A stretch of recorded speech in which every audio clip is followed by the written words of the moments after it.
Поради дотрајаност и појава на чести дефекти, комуналното јавно предпријатие Водовод менува дел од главната водоводна линија на селото Бели. Работите се изведуваат на потек во должина од 130 метри на улицата Страшо Арбапче, од препумпната станица кон крстосницата со регионалниот пат што води за Пониква. Полиетиленски цевки со пречник од 90 мм и издржливост на притисок од 16 бари, соопшти директорот на комуналното јавно предпријатие Водовод Андре Киров.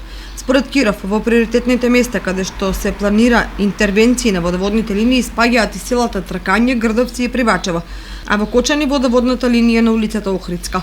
Одговорните служби во општина Кочани информираа дека со цел да се подобри квалитетот на водоснабдувањето, до Министерството за транспорт и врски е поделен проект за замена на главниот потисен цевковод од бунарите во Грдовски ормар во должина од 2250 метри. Одобрени средства од владата би овозможиле поефикасно функционирање на системот и намалување на загубата на водата за пиење.